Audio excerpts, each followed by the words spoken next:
நேதாஜியின் இந்திய தேசிய ராணுவத்தில் செயலாற்றியவர் திருச்சியைச் சேர்ந்த வீரர் ஆறுமுகம்.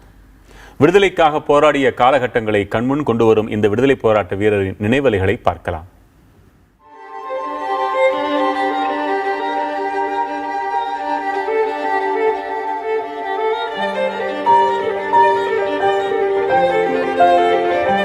திருச்சி பொன்மலைப்பட்டியைச் சேர்ந்த ஆறுமுகம் என்னும் இவர் நேதாஜியின் இந்திய தேசிய ராணுவத்தில் பணிபுரிந்தவர்.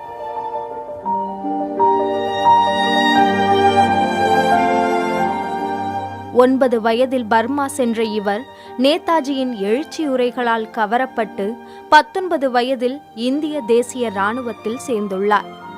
1944ஆம் ஆண்டு வங்காளத்தில் இந்திய தேசிய கொடியை ஏற்றுவதற்கான யுத்தத்தில் தாம் உயிர் பிழைத்ததே அதிசயம் என்றார் ஆறுமுகம்.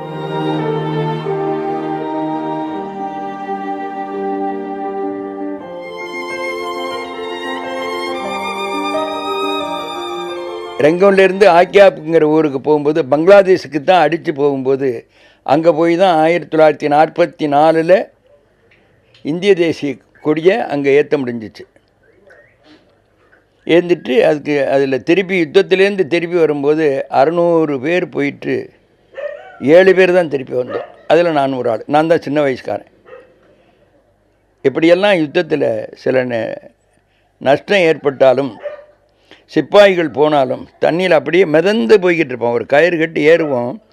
அந்த கயத்துலேருந்து விழுகும்போது அந்த கடலில் போய்கிட்டு இருப்பான். இராவதி நதியில் ஓடிக்கிட்டு இருக்கோம்.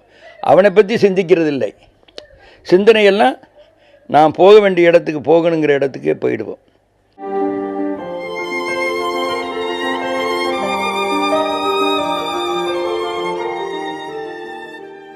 விடுதலை போராட்ட வீரர்களில் நேதாஜியின் இந்திய தேசிய ராணுவத்தில் செயலாற்றியவர்களுக்கு மட்டும் இன்னும் மத்திய அரசு அங்கீகாரம் கிடைக்கவில்லை என்பது அவரது ஆதங்கம்.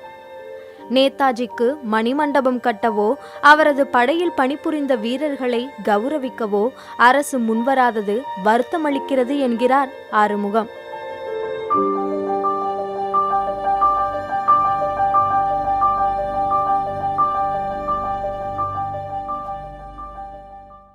மத்திய அரசில் எங்களுக்கு இந்திய தேசிய இராணுவத்துக்கு பதிவு கிடையாது. தியாகி என்ற பதிவு இருக்குது ஒழிய இராணுவத்துக்குள்ள மதியாரி அங்கே இல்லை, பதிவு இல்லையே. அவருக்கே பதிவு இல்லைங்கும்போது எங்களுக்கு எங்கே இருந்திருக்கோம்? சுபாஷ் சந்திர போஸுக்கும் இருந்திருந்தால் அவங்க இவ்வளோ நேரம் அருமையான நினைவு மண்டபம் சுபாஷ் சந்திர போஸுக்கு கட்டியிருப்பார்கள். அது அவங்களால இப்போ கட்ட முடியாமல் உட்கார்ந்துக்கிட்டு இருக்காங்க. அரசிடம் இருந்து எந்த ஒரு உதவியும் கிடைக்காத நிலையில் வாழ்வாதாரம் தேட சிறு வயதில் கற்ற சித்த மருத்துவ முறைகள் அவருக்கு கை கொடுக்கின்றன. 91 வயதிலும் அயராது உழைக்கும் ஆறுமுகம் திருச்சியில் இன்று மஞ்சள் காமாலை நோய் தீர்க்கும் மனிதராக அறியப்படுகிறார்.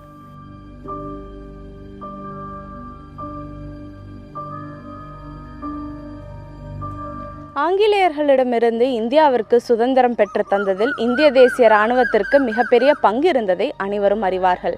ஆனால் இந்தியாவிற்கு சுதந்திரம் கிடைத்து 70 ஆண்டுகளுக்கு மேல் ஆகியும் இராணுவத்தில் இருந்த சுதந்திர போராட்ட தியாகிகளுக்கு உரிய அங்கீகாரம் கிடைத்ததா என்பது இன்றும் ஒரு கேள்விக்குறியாகவே இருக்கிறது. புதிய தலைமுறைக்காக ஒளிப்பதிவாளர் சசிகுமாருடன் திருச்சியிலிருந்து அக்ஷயா.